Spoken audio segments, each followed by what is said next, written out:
প্রিয় দেশবাসী, শিশু, কিশোর কিশোরী, তরুণ তরুণী, ছাত্রছাত্রী, নারী পুরুষ, নবীন প্রবীণ, আপনাদের সকলের প্রতি আমার আন্তরিক সালাম ও গভীর শ্রদ্ধা।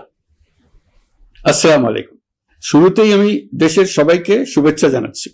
দীর্ঘ 17 বছর পর একটি উৎসব মুখর, অংশগ্রহণমূলক ও শান্তিপূর্ণ জাতীয় নির্বাচন সফলভাবে সম্পন্ন করার জন্য এই নির্বাচনের মাধ্যমে জনগণ, ভোটার, রাজনৈতিক দল, প্রার্থী, নির্বাচন সংশ্লিষ্ট প্রতিষ্ঠান ও আইনশৃঙ্খলা বাহিনী সম্মিলিতভাবে একটি প্রশংসনীয় নজির সৃষ্টি করেছে। ভবিষ্যতে বাংলাদেশের নির্বাচন কেমন হওয়া উচিত, এই নির্বাচন তার একটি উৎকৃষ্ট উদাহরণ হয়ে থাকবে। প্রিয় দেশবাসী, বিগত 18 মাস আমার উপর অর্পিত দায়িত্ব নিষ্ঠার সাথে পালন শেষে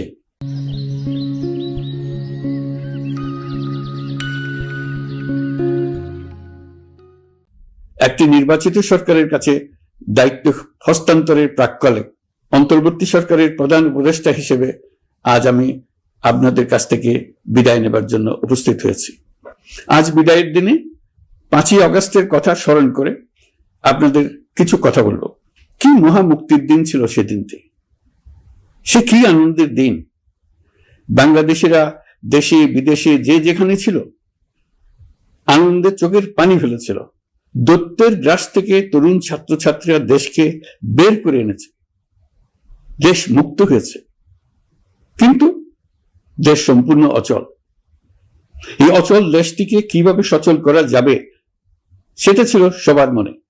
অভ্যুত্থানের ছাত্র নেতারা ঠিক করলো দেশকে সচল করার জন্য একটি সরকার লাগবে। সরকার গঠন ও চালাবার জন্য তারা আমাকে খবর দিল। আমি তখন বিদেশে, আমি দায়িত্ব নিতে রাজি না। তারা জাতির প্রতি কর্তব্য পালনের কথা বলে আমাকে রাজি করালো। 18 মাস পর এখন আমার যাওয়ার পালা।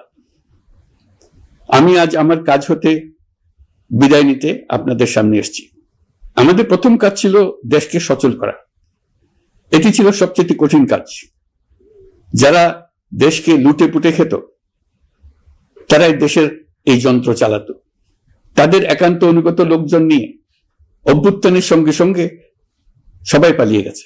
বড় কর্তা পালিয়ে গেছে, মাঝারি কর্তা পালিয়ে গেছে, অন্যরা ভোল পাল্টিয়েছে অথবা আত্মগোপনে চলে গেছে। কেউ নানা জনের সুপারিশ নিয়ে আসছে, তারা অভ্যুত্থানের গোপন সৈনিক ইত্যাদি। সরকারের ভেতর যারা পালিয়ে যাননি তাদের মধ্যে কাকে বিশ্বাস করবেন, কাকে বিশ্বাস করবেন না, এটি মহাসংকট হয়ে দাঁড়ালো। যতই মৃতদেহের অঙ্গ প্রত্যঙ্গবিহীন দেহের সন্ধান আসছিল ততই তারা চিহ্নিত হচ্ছিল। সেই থেকে 18 মাস চলে গেছে। অবশেষে 12ই ফেব্রুয়ারি আসলো। 1.5 যুগ পরে দেশে একটি জাতীয় নির্বাচন এবং ব্যাপক সাংবিধানিক পরিবর্তনের জন্য সর্বসম্মত জুলাই সনদের উপর গণভোট অনুষ্ঠান হলো। এই নির্বাচনে উৎসব মুখর পরিবেশ, দেশের সর্বত্র একটা ঈদের পরিবেশ ছিল যা আমাদের ইতিহাসে স্মরণীয় হয়ে থাকবে। এই প্রতিদ্বন্দ্বিতামূলক নির্বাচনে যারা জয়ী হয়েছেন তাদের আমি অভিনন্দন জানাচ্ছি। যারা পরাজিত হয়েছেন তাদেরকেও আমি অভিনন্দন জানাচ্ছি। হার জিতই হলো গণতন্ত্রের সৌন্দর্য। যারা জয়ী হয়েছেন তারা মোট ভোটের প্রায় অর্ধেক পেয়েছেন। যারা জয়ী হতে পারেননি তারাও মোট ভোটের অর্ধেক পেয়েছেন। যারা জয়ী হতে পারেননি তারা এই জেনে আশ্বস্ত হবেন যে প্রায় অর্ধেক ভোটার আপনাদের উপর আস্থা রেখেছে।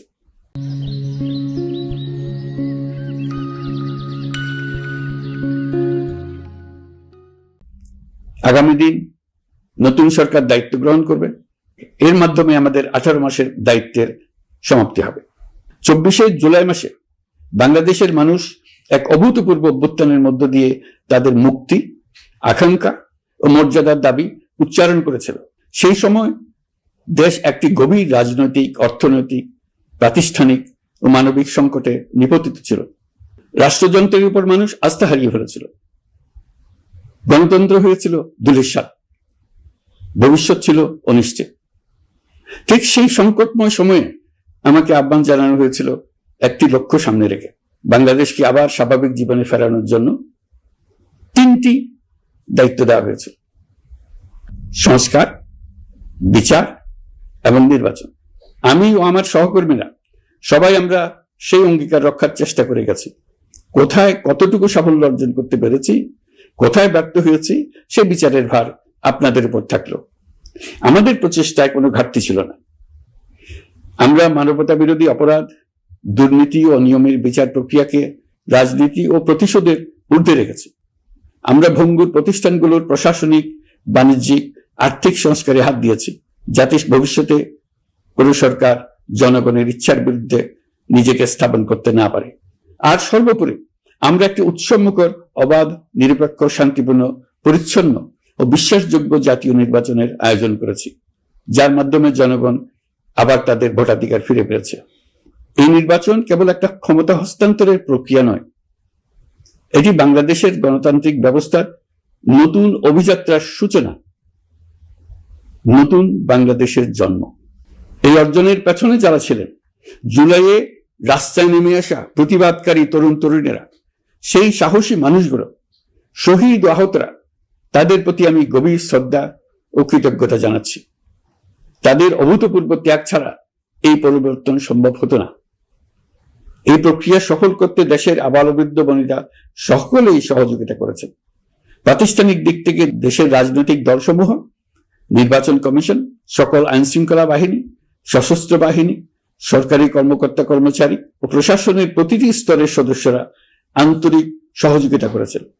আপনাদের প্রতি আমার আন্তরিক কৃতজ্ঞতা রইল। আপনাদের ধৈর্য, পেশাদারিত্ব ও আস্থার উপর ভর করেই এই পথ চলা সম্ভব হয়েছে।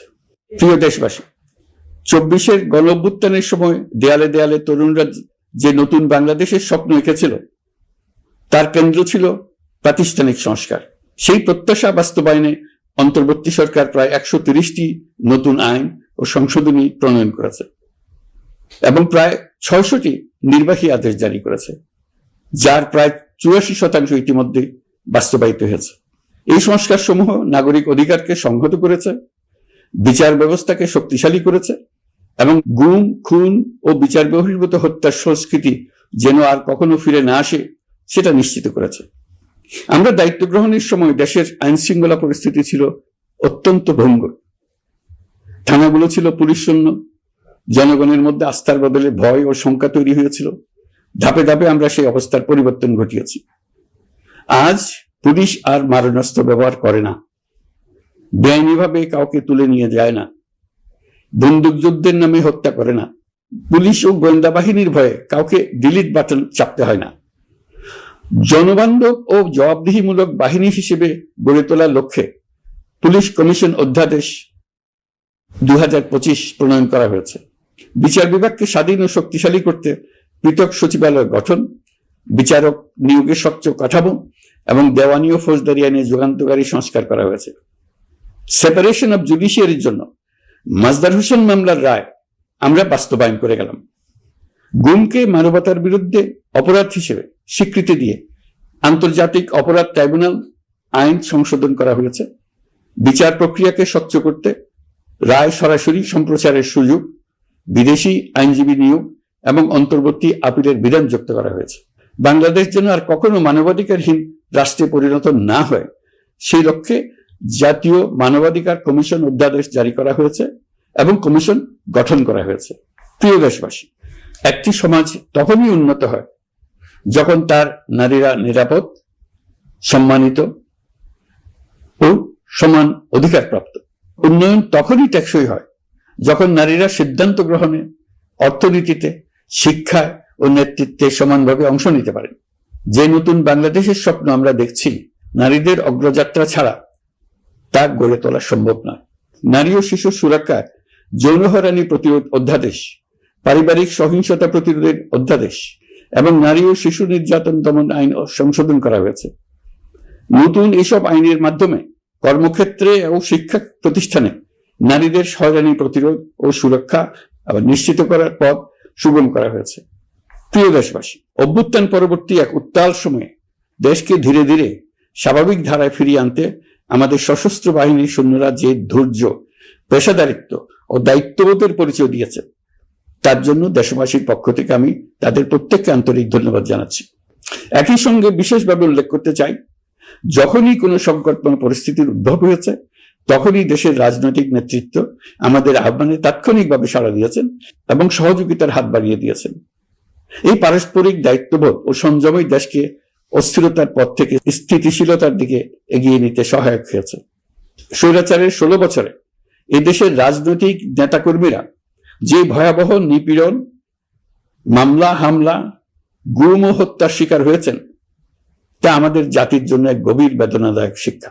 এই অভিজ্ঞতা আমাদের স্মরণ করিয়ে দেয় যাতে ভবিষ্যতে আর কখনো কোনো জালেম মাথাচাড়া দিয়ে উঠতে না পারে, যেন আর কখনো ফেসিবাদ প্রতিষ্ঠিত না হয়, শত শত আইনাঘর সৃষ্টি না হয়, বিচার বহির্ভূত হত্যা ফিরে না আসে। সেই জন্য কেবল রাজনৈতিক অঙ্গীকারই যথেষ্ট নয়, প্রয়োজন ন্যায় বিচার নিশ্চিত করার লক্ষ্যে বিচার ব্যবস্থা ও রাষ্ট্রীয় কাঠামোর মৌলিক ও গভীর সংস্কার। এই উপলব্ধি থেকেই অন্তর্বর্তী সরকার তার সংস্কার কর্মসূচিকে সর্বোচ্চ অগ্রাধিকার দিয়েছে। প্রিয় দেশবাসী, ফ্যাসিস্ট সরকারের 16 বছরের নিপীড়ন ও জুলাইয়ের রক্তাক্ত স্মৃতি এখনো আমাদের মাঝে তাজা হয়ে আছে। যারা ভয়াবহ নিপীড়ন ও নির্যাতন চালিয়েছে তাদের বিচার করা এবং যেন আর কেউ এ ধরনের দুঃশাসন কায়েম করতে না পারে সেটা নিশ্চিত করা আমাদের গুরু দায়িত্ব। বিচার একটা চলমান প্রক্রিয়া। একাধিক ট্রাইব্যুনাল বর্তমানে সক্রিয়ভাবে কাজ করছে। ইতিমধ্যে একাধিক মামলার রায় ঘোষণা হয়েছে। আন্তর্জাতিক অপরাধ ট্রাইব্যুনালে ফেসিবাদের সময় দেশে যে গুমের সংস্কৃতি গড়ে উঠেছিল সেই ভয়াবহ মানবাধিকার লঙ্ঘনের বিচারও শুরু হয়েছে। বেশ কিছু মামলার বিচারিক কার্যক্রম এখন শেষের পথে। আমরা আশা করছি আগামী দিনগুলোতেও বিচারিক প্রক্রিয়া অত্যন্ত নিরপেক্ষ ও স্বচ্ছতার সঙ্গে এগিয়ে যাবে। প্রিয় দেশবাসী, অন্তর্বর্তী সরকারের সবচেয়ে বড় অর্জন জুলাই সনদ, যার ভিত্তিতে গণভোটে বিপুল সংখ্যাগরিষ্ঠতায় তা বাস্তবায়নের সিদ্ধান্ত দিয়েছে দেশের মানুষ। জুলাই সনদের বাস্তবায়ন হলে ফেসিবাদ ফিরে আসার পথগুলো চিরতরে বন্ধ হয়ে যাবে। আশা করব এটা নির্ধারিত সময়ের সীমার মধ্যেই বাস্তবায়ন হবে। অন্তর্বর্তী সরকারের ছোট বড় ভালো মন্দ অনেক কথা ভুলে গেলেও জুলাই সনদের কথা জাতি কখনো ভুলবে না। এই সনদ রচনা এবং গণভোটে পাশ করানোর জন্য আমি সকল রাজনৈতিক দল, সামাজিক সংগঠন, অধিকার রক্ষা প্রতিষ্ঠান যারা অক্লান্ত পরিশ্রম করেছে তাদের সবাইকে আজ অভিনন্দন জানাচ্ছি। এই নির্বাচনে প্রথমবারের মতো প্রবাসীদের ভোট দেওয়ার সুযোগ সৃষ্টি করা হয়েছে। যখন একজন ভোটার গর্ব করে এই নির্বাচন ও গণভোটে ভোট দেওয়ার অভিজ্ঞতা সোশ্যাল মিডিয়ায় বলে, তখন একজন নাগরিক হিসেবে আমি আনন্দ ধরে রাখতে পারি না। আমি আশা করি এই প্রক্রিয়ায় ভবিষ্যতে আরো অনেক বেশি প্রবাসীরা নিশ্চিন্তে অংশগ্রহণ করতে পারবে।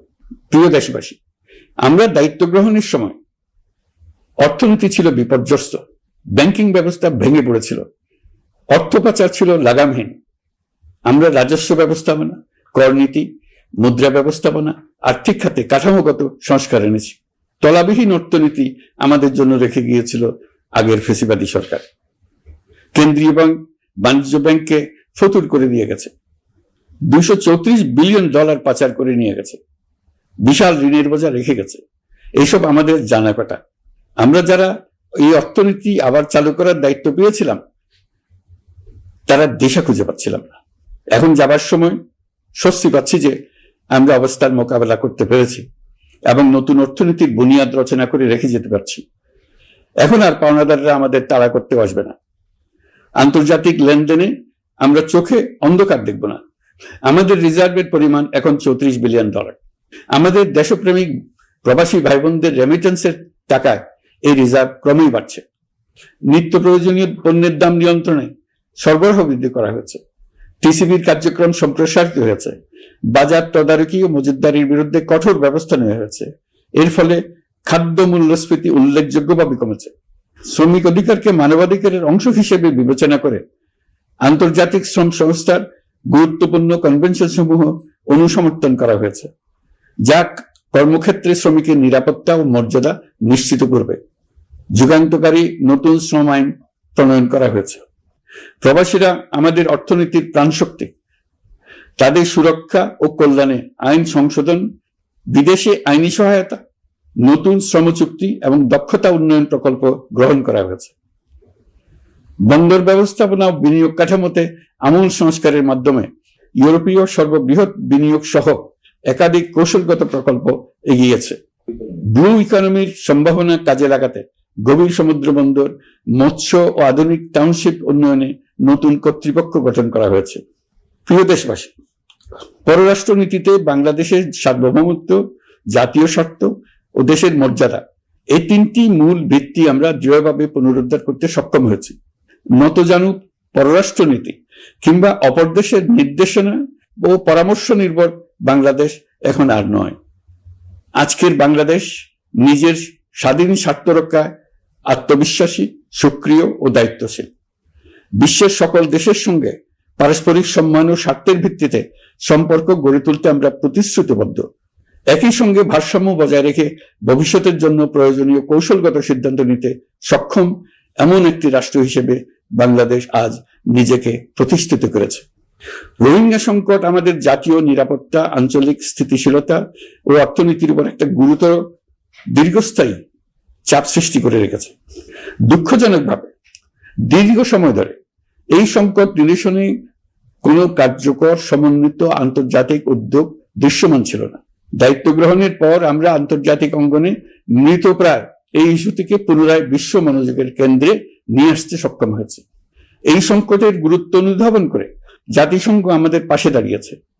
জাতিসংঘের মহাসচিব নিজে বাংলাদেশ সফর করেছেন এবং সমস্যার টেকসই সমাধানে সহায়তার অঙ্গীকার ব্যক্ত করেছেন। আমার অনুরোধে জাতিসংঘে রোহিঙ্গা বিষয়ে বিশেষ সভা অনুষ্ঠিত হয়েছে। প্রিয় দেশবাসী, দীর্ঘ ফ্যাসিবাদী শাসনামলে বাংলাদেশের সশস্ত্র বাহিনীর সক্ষমতা ও আধুনিকীকরণের বিষয়টি পরিকল্পিতভাবে উপকৃত ছিল। আমরা অল্প সময়ের মধ্যেই সেই অবস্থার মৌলিক পরিবর্তনের সূচনা করতে পেরেছি। দায়িত্ব গ্রহণের পর থেকেই বর্তমান সরকার সশস্ত্র বাহিনীর সক্ষমতা বৃদ্ধি, আধুনিকায়ন এবং যে কোনো ধরনের আগ্রাসন কার্যকরভাবে মোকাবেলার জন্য সশস্ত্র বাহিনীকে উপযোগী করে গড়ে তোলাকে অগ্রাধিকার দিয়েছে।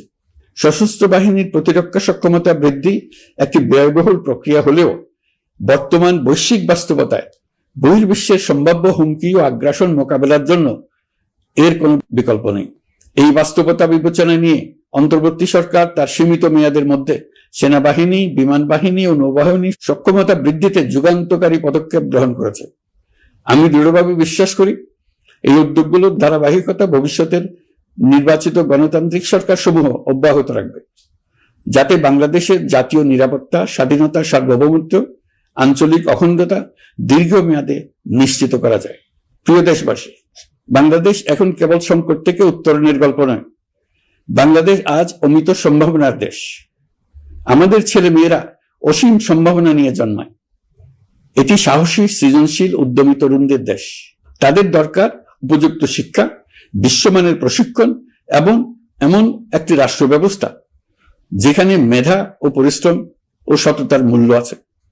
সারা বিশ্বে অর্থনৈতিক কর্মকাণ্ড পরিচালনায় প্রতি বছর বিপুল সংখ্যক দক্ষ, কর্মঠ, শৃঙ্খলাবদ্ধ কর্মীর প্রয়োজন তৈরি হচ্ছে, আর বাংলাদেশে আছে কর্মক্ষম বিপুল তরুণ সম্প্রদায়। আমরা যদি এই বৈশ্বিক চাহিদা পূরণে উপযুক্ত পদক্ষেপ গ্রহণ করি, তাহলে জাপান, কোরিয়া, মধ্যপ্রাচ্য, ইউরোপ, উত্তর আমেরিকা সহ সবাই চাইবে বাংলাদেশের তরুণ তরুণীদের শ্রম, মেধা ও সৃজনশীলতা ব্যবহার করতে। আমরা হয়ে উঠতে পারি তাদের জন্য পছন্দের একটা নির্ভরযোগ্য, দক্ষ জনশক্তি সরবরাহকারী দেশ। আমাদের খোলা সমুদ্র কেবল ভৌগোলিক সীমারেখা নয়, এটি বাংলাদেশের জন্য বিশ্ব অর্থনীতির সঙ্গে যুক্ত হওয়ার উন্মুক্ত দরজা। নেপাল, ভুটান ও সেভেন সিস্টার্সকে নিয়ে এই অঞ্চলে অর্থনৈতিক সমৃদ্ধির বিশাল সম্ভাবনা রয়েছে। অর্থনৈতিক অঞ্চল, বাণিজ্যিক চুক্তি ও শুল্কমুক্ত বাজারে প্রবেশের সুযোগের মধ্য দিয়ে এই অঞ্চলে একটি বৈশ্বিক উৎপাদন কেন্দ্র হিসেবে গড়ে ওঠার শক্তিশালী ভিত্তি প্রতিষ্ঠিত হবে। আমাদের বন্দরগুলোর দক্ষতা আন্তর্জাতিক পর্যায়ে নেবার জন্য সেরা আন্তর্জাতিক বন্দর পরিচালনা কোম্পানির সঙ্গে চুক্তির কাজে আমরা অনেক এগিয়ে এসেছি। এর দক্ষতা বাড়াতে না পারলে আমরা অর্থনৈতিক অর্জনে পিছিয়ে যাব। প্রিয় দেশবাসী, সম্প্রতি বাংলাদেশের সঙ্গে যুক্তরাষ্ট্রের একটি গুরুত্বপূর্ণ দ্বিপাক্ষিক বাণিজ্য শুল্ক চুক্তি সম্পন্ন হয়েছে। এই চুক্তি কেবল একটা বাণিজ্যিক সুবিধা নয়, এটি বাংলাদেশের অর্থনীতি, কর্মসংস্থান, শিল্পায়ন এবং আন্তর্জাতিক কূটনৈতিক অবস্থানকে দীর্ঘমেয়াদে শক্তিশালী করার জন্য একটি কৌশলগত ভিত্তি হিসেবে কাজ করবে। এই চুক্তির ফলে যুক্তরাষ্ট্রের বাজারে বাংলাদেশের জন্য প্রযোজ্য পারস্পরিক শুল্ক ভার রেসিপ্রোকাল ট্যারিফ 37% থেকে 19% কমে এসছে। এই চুক্তির একটা বিশেষ দিক হলো যুক্তরাষ্ট্রে উৎপাদিত তুলা ও কৃত্রিম তন্তু ব্যবহার করে তৈরি পোশাক পণ্যে শূন্য পারস্পরিক শুল্ক সুবিধা। এটা একটা মস্ত বড় সুবিধা। এর মাধ্যমে যুক্তরাষ্ট্রের বাজারে শুল্ক সুবিধা পাওয়ায় বাংলাদেশি পোশাক আরো কম দামে যুক্তরাষ্ট্রে প্রবেশ করবে। যুক্তরাষ্ট্রের তুলা ব্যবহারের ফলে আমাদের সরবরাহ চেইন আরো বৈচিত্র্যময় ও স্থিতিশীল হবে। এটি বাংলাদেশের পোশাক শিল্পকে উচ্চ মূল্যের ও উন্নত মানের পণ্যের দিকে অগ্রসর হওয়ার সুযোগ করে দেবে। প্রিয় দেশবাসী, বাংলাদেশের অর্থনৈতিক ভবিষ্যৎ টেকসই, বৈচিত্র্যময় ও প্রযুক্তি নির্ভর করার লক্ষ্যে জাপানের সঙ্গে সম্পাদিত অর্থনৈতিক অংশীদারিত্ব চুক্তি একটি ঐতিহাসিক ও কৌশলগত অগ্রগতি। এই অংশীদারিত্বের একটি গুরুত্বপূর্ণ সুফল হলো উৎপাদন ও রপ্তানির বহুমুখীকরণ। জাপানের সঙ্গে সহযোগিতার ফলে অটোমোবাইল যন্ত্রাংশ, ইলেকট্রনিক্স, রেলওয়ে সরঞ্জাম, গ্রিন টেকনোলজি এবং উচ্চ মূল্যের শিল্পপণ্যে বাংলাদেশ ধাপে ধাপে যুক্ত হতে পারবে। এতে আমাদের ঝুঁকি কমবে এবং বৈশ্বিক বাজারে বাংলাদেশের অবস্থান আরো শক্তিশালী হবে। পৃথিবীর শিল্পোন্নত দেশগুলো আমাদের দেশে বিনিয়োগ করবে শুধু জাপানে শুল্কমুক্ত রপ্তানির সুবিধা গ্রহণ করার জন্য। প্রিয় দেশবাসী, আমরা চীনের সাথে আমাদের উন্নয়ন সহযোগিতা গভীরতর করেছি। গত বছর মার্চে বেজিং এ চীনের প্রেসিডেন্ট শি জিনপিং এর সাথে বৈঠকে আমরা দুদেশের মধ্যকার কৌশলগত অংশীদারিত্বকে নতুন পর্যায়ে উন্নীত করার প্রত্যয় ব্যক্ত করেছে। ইতিমধ্যে তিস্তা নদীর সামগ্রিক ব্যবস্থাপনা ও পুনর্বাসন প্রকল্পের বিষয়ে উল্লেখযোগ্য অগ্রগতি হয়েছে। নীলফামারীতে 1000 শয্যার একটি আন্তর্জাতিক মানের হাসপাতাল তৈরিতে দুদেশ একমত হয়েছে। এই কাজটি আমরা এগিয়ে নিতে পেরেছি। আমরা এমন একটি বাংলাদেশ গড়ে তুলতে চাই যে বাংলাদেশ শুধু স্বল্প মূল্যের শ্রমনির্ভর অর্থনীতি নয়, বরং দক্ষতা ও প্রযুক্তি ও মূল্য সংযোজন ভিত্তিক অর্থনীতিতে রূপান্তরিত হবে। তবে আমি স্পষ্টভাবে বলতে চাই, এই সম্ভাবনা বাস্তবে রূপান্তরিত হলে 3টি বিষয়ের কোনো বিকল্প নেই: শিক্ষা, প্রশিক্ষণ এবং সততা। অতীতে রাষ্ট্রীয় ব্যবস্থাপনায় সীমাহীন দুর্নীতি, অসততা, অনিয়ম ও জালিয়াতিকে উৎসাহিত করা হয়েছিল। সেই সংস্কৃতি আমাদের পেছনে টেনে রেখেছিল, আমাদের বিশ্বাসযোগ্যতা ক্ষুণ্ণ করেছিল। নতুন বাংলাদেশকে সেই পথ থেকে সরে আসতে হবে। আমাদেরকে প্রতিজ্ঞাবদ্ধ হতে হবে নিয়ম মানায়, প্রতিশ্রুতি রক্ষা, মান বজায় রাখা, রাষ্ট্রের প্রতিটি স্তরকে দুর্নীতিমুক্ত করায়, স্বচ্ছতা ও দায়বদ্ধতা নিশ্চিত করায়। প্রিয় দেশবাসী, আমরা শূন্য থেকে শুরু করিনি, শুরু করেছি মাইনাস থেকে। ধ্বংসস্তূপ পরিষ্কার করে প্রতিষ্ঠান দাঁড় করিয়ে তারপরে সংস্কারের পথ ধরেছে। আজ অন্তর্বর্তী সরকার বিদায় দিচ্ছে, কিন্তু গণতন্ত্র, জবাবদিহিতা, বাক স্বাধীনতা, অধিকার চর্চার যে ধারা শুরু হয়েছে তা যেন কখনো থেমে না যায়। আমরা রাষ্ট্রীয় দায়িত্ব ছেড়ে গেলেও নতুন বাংলাদেশ গড়ার সার্বিক দায়িত্ব আমার, আপনার, আমাদের সবার। আমাদের সকলের দায়িত্ব দেশকে সত্যিকারের গণতন্ত্র হিসেবে পরিস্ফুটিত করা। জুলাই গণঅভ্যুত্থান আমাদের জন্য এই দরজা খুলে দিয়েছে। আমরা যদি স্বপ্ন, আকাঙ্ক্ষা ও শক্তিকে বাঁচিয়ে রাখতে পারি, তবে বাংলাদেশের অগ্রযাত্রা কেউ থামাতে পারবে না। গণঅভ্যুত্থানে যারা প্রাণ দিয়েছে, শরীরের অঙ্গ হারিয়ে দুঃসহ জীবনযাপন করছে, যাদের লাশ পুড়িয়ে ফেলা হয়েছে, যাদের লাশ এখনো খুঁজে পাওয়া যাচ্ছে না, যারা অল্পের জন্য বেঁচে গেছে, তাদের সকলের আত্মত্যাগকে এই জাতি যেন কোনোদিন ভুলে না যায়। প্রতিটি রাষ্ট্রীয় সিদ্ধান্ত গ্রহণে আমরা যেন তাদের ছবি মনে রেখে সিদ্ধান্ত নিই। আমাদের পরবর্তী প্রজন্মকে ক্ষমতাবানদের কিভাবে নিয়ন্ত্রণে রাখতে হয় সেই শিক্ষাটি যেন দিয়ে যেতে পারে। ক্ষমতাবানদের ক্ষমতা মানুষকে কিরকম মনুষ্যত্বহীন করে তুলতে পারে সেটা জাতির ইতিহাসে ধরে রাখার জন্য আমরা পলাতক প্রধানমন্ত্রীর বাসস্থান গণভবনকে জাতীয় জুলাই স্মৃতি জাদুঘর হিসেবে প্রতিষ্ঠিত করে রেখে যাচ্ছি। এখানে আপনাদের স্মৃতির বাস্তব নমুনা সংরক্ষণ করে রাখা হয়েছে।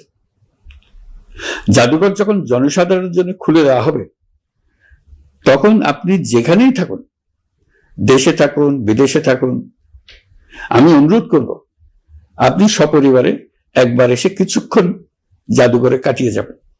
প্রিয় দেশবাসী, আসুন আমরা এমন একটি বাংলাদেশী করি যেখানে সম্ভাবনা সীমাহীন আর স্বপ্নের কোনো সীমানা নেই।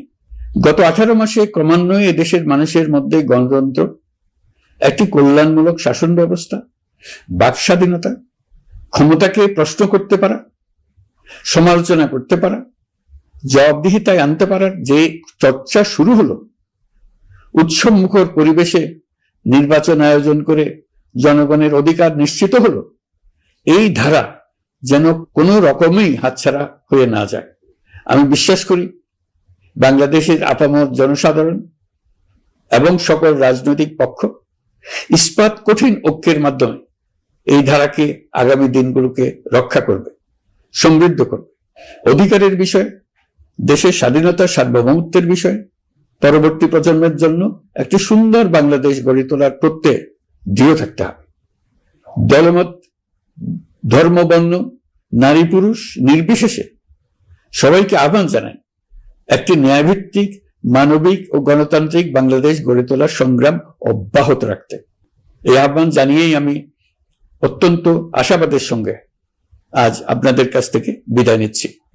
দেশের শিশু, কিশোর কিশোরী, তরুণ তরুণী, ছাত্রছাত্রী, নারী পুরুষ, নবীন প্রবীণ, আমার দায়িত্ব থেকে বিদায় নেবার এই প্রাক্কালে আপনাদের সকলের প্রতি আন্তরিক ধন্যবাদ জানাচ্ছি।